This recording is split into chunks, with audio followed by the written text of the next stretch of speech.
Hello, Nne. Good morning, oh. It's not my work, though. Ishiago for that matter. Ima na nwanyi alụrụ. Aga ma wana ogodo. Nne nke anyị kpọrọ m last night. Kpọkọta m. Ibeolachi, ma ọ bụrụ ndị Mbaise. Itela, ma ọ bụrụ ndị Ife.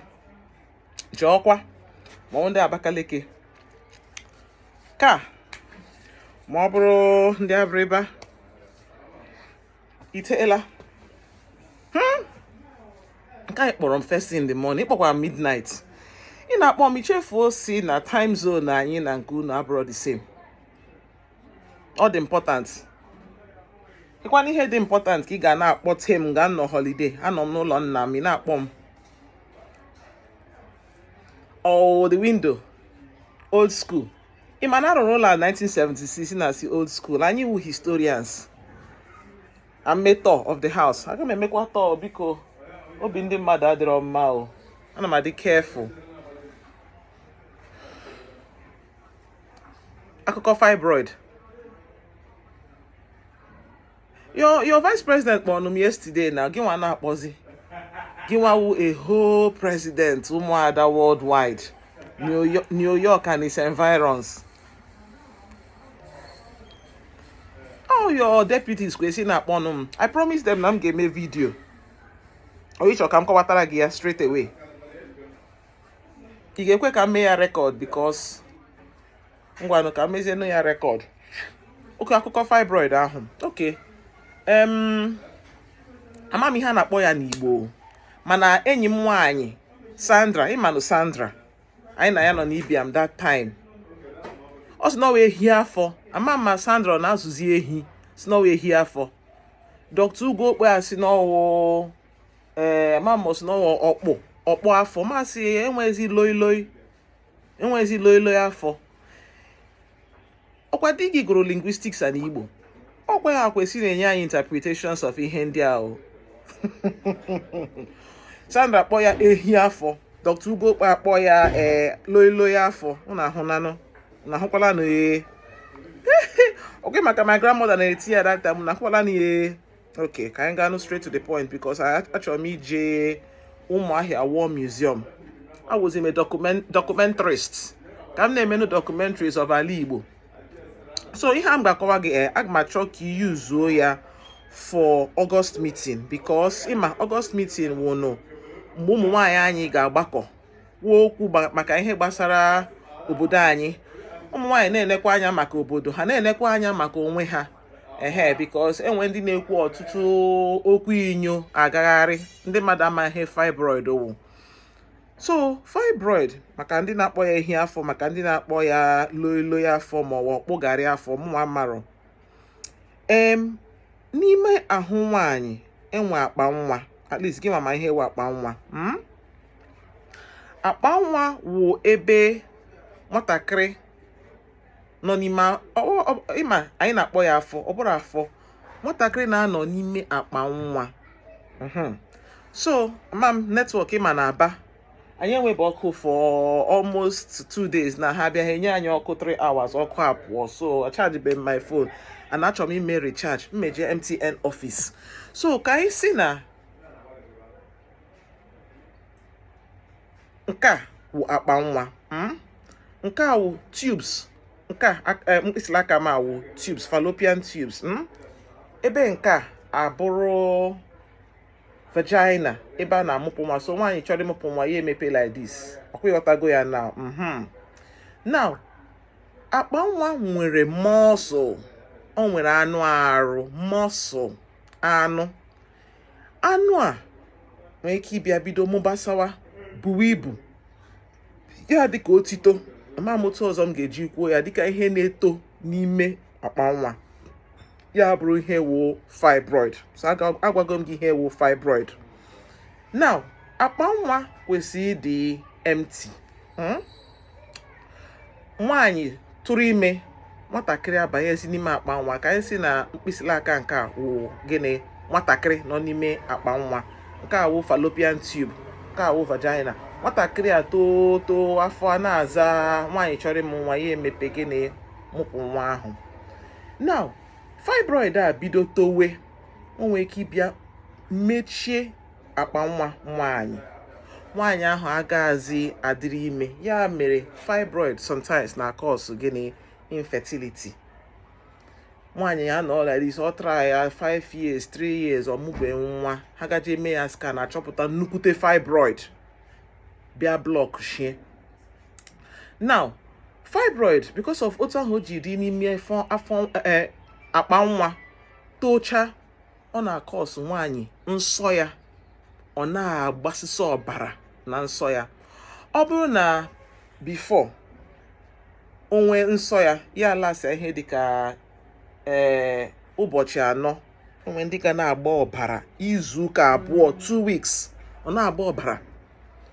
And enwe ndị ga-awụ nsọ ha bịa dị chacha nnọọ heavy, ha bịa nwe anemia. Akọwatara m gị otu anemia si eme.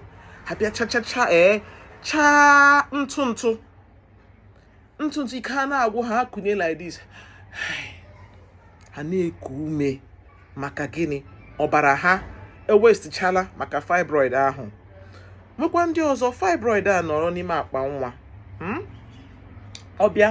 ọbịa na-akpachide ebe esi anyụ mamịrị ma ebe esi anyụ nshi. Otu m ga-ejikọ chọta anatomy textbook. Ya mere mụ na my students, ịma na this my mentoring thing na-eme Afromedics, achọrọ m idepụta medical dictionary with atlas, medical atlas n'Igbo, because ọ na mmadụ aghọtara otu ihe ndị a ji nọ n'ime ahụ, ọ maghọta ihe a m na-ekwu. So fibroid ahụ bịa buo, ọ bịa kpachide bladder ebe a na-anyụ mamịrị, ọ kpachide eriri afọ ebe a na-anyụ nshi. Onye ahụ nwee ike na-enwe constipation, nwee ike na-enwe ọ da anyụzi mamịrị ọfụma, ọnyụ obere ya na-aga so many times because fibroid ahụ a block shela, ọ bịara bịa kpachide. So ekwugo maka infertility, ekwugo maka heavy period, nsọ nwaanyị a na-agba nnọọ ka tap, nwee constipation, ọ na-enwe ịga ịnyụ mamịrị too many times. Ka ihe na-ebute fibroid ọkwa ya ka iji kpọm. Nke a wụ nke anyị kwesịrị ịma. Biko, nke mbụ, ọ bụrụ dị na nwaanyị ga na-emekọrịta ya na nwoke a na-eme ya na gringori, ya na naati, ya na jagwa, ọ bụrụ ya nwa na cause fibroid. Even though mụnwa na-asị ọ na-adịkwa mma mmadụ debe onwe ya, because anyị amarọ ihe mmadụ vu n'ukwu agagharị. Mmecha vidio nke a mmemekwa onyonyo maka nke a na-akpọ sexual health screen, ka ndị mmadụ marakwa na ndị mmadụ vukwa nje na-agagharị, nje ahụ ada edetu ya n'ihu. Some of this nje na-akọsụkwa problem, ọ na-akọsụ infertility, ọ na-akọsụkwa liver problem, especially nke ahụ a na-akpọ hepatitis. A na-ebutekwa ya na mmekọrịta nwoke na nwaanyị. HIV kwa a ga-ekwukwa maka nke ahụ. So ọ bụrụ maka nwaanyị na nwoke mere mmekọrịta ka nwaanyị ji bute fibroid. Amacha m so many women debere onwe ha ti ha lụọ di ha bịa nwekwa fibroid. Ihe na-ebute fibroid ọ karịrị, a ka na-eme studies maka ihe na-ebute fibroid, mana achọpụtala na genetics ya bụrụ evurupụta ụwa, ka m kwuo ya otu ahụ. Ọ na nne gị ma nne gị ma your auntie nwee fibroid, ịdị at risk of inwe ya because ọ nọ na family. Nke ọzọ wụ enwe ọtụtụ ọgwụ ụmụ nwaanyị na-aṅụ. So ọ bụrụ ọgwụ ahụ na cause ya, ọ maka na these hormones bịa ha cause ka akpa nwa, the lining, ka ikpọ ya lining nọ na skirt, have shimi, bias binding nọ n'ime the akpa nwa, ebe na-etolite, ọ na-akọsụ ka fibroid a na-amụbasa. Nwekwasị ekwugo maka ọgwụ ụmụ nwaanyị na-aṅụ, ekwugo maka genetics. Ihe ọzọ achọpụtara na ọ na nwaanyị mụrụ nwa izizi ya late.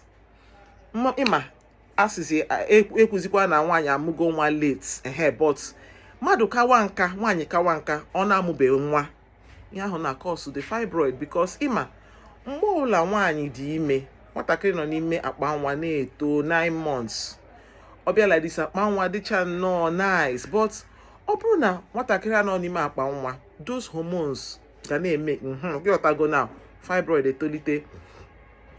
Ihe ọzọ achọpụtawo na ihe dịka anyị na-ese ihe afịfịa na-ese ese anyị nwa kwesịrị ime our own research. Ekwugo m ya many times, anyị nọ anyị were akwụkwọ ndị ọcha dere ebe ha mere research with ndị ọcha, anyị emebe research nke anyị kwesịrị ịchọpụta ọwụ ihe anyị na-eri o ma ọ bụ ihe anyị na-ete n'ahụ.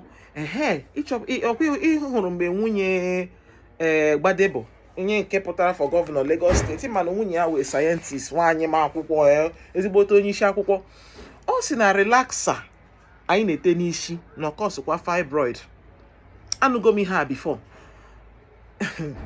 ọ bụrụ maka ya nwa isi m buru was natural kemgbe 2012. Abịa m obodo oyibo ahụkwa na m ego m ji eme isi na m ejiri aka m mewe isi by myself. A sigo na enwe link between relaxer and fibroid. So ọ na-adị mma ụmụ nwaanyị chọpụta ihe ndị a m kwuru symptoms, ya bụrụ ị na-atara ịmụ nwa ọ da-aba, period gị dị bụ normal before nsọ gị ya bịa ị na-agbakọta na ọbara na-awụchichi ebe niile ma ị na-enwezi pen. Enwe ụmụ nwaanyị ọwụ fibroid atolite odizika ụmụ nwaanyị dị ime ha na-agagharị. Enwe nwaanyị m hụrụ mgbe m gara General Hospital Aba, agwa ya nekwa ọkwa na inwe fibroid, ya si onye pastọ ya gwara ya were mustard seed na-afanye n'ime ọtụ ya anụkwa ka o were olive oil wi ya n'ime mmiri ọkụ tụkwuru n'elu ya ị na-anụkwa. Meanwhile Chukwu na nyere anyị amamihe a anyị ji eme this medicine. Anyị abụrụ ndị ọjọọ. Enwe ebe ekpere, enwe place for ekpere, nwekwa a place for medicine. Bible kwuru sị my people perish for lack of knowledge. Anyị nwa gara medical school, scientists gara ndị nwa rụpụtara ultrasound isi o mebiri ha, isi emebi ya. Well, atam you taa because ịma ego adịrọ. Onye a gwara ya agaghị ewere mustard seed fanye ofu n'ụtụtụ ofu n'ehihie ofu n'abalị, ọ dịrọ cheaper than ịkwụ ụgwọ ultrasound. Enwe onye nyere ndị mmadụ ego, ndị teachers a na-akwụ ụgwọ for how many months ma ndị doctor. So ihe eshela ike.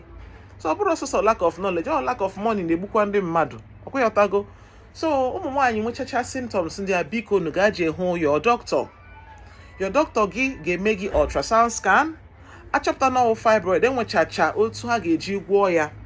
Enwere some people ga-enye gị some drugs a na-akpọ these drugs hormone blockers. Ihe ọ ga-eme nnọọ ka the fibroids bịa shrink wa ya bịa dịwa obere obere.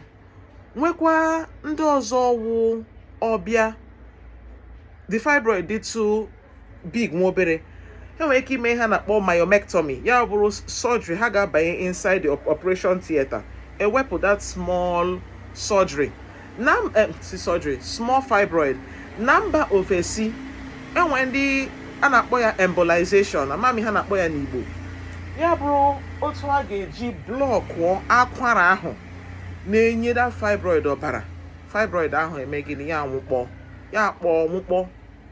Nwekwa ndị ọzọ ga-awụ ha triala ọgwụ, trial embolization, ha gago for myomectomy, still the fibroid aka na-eto.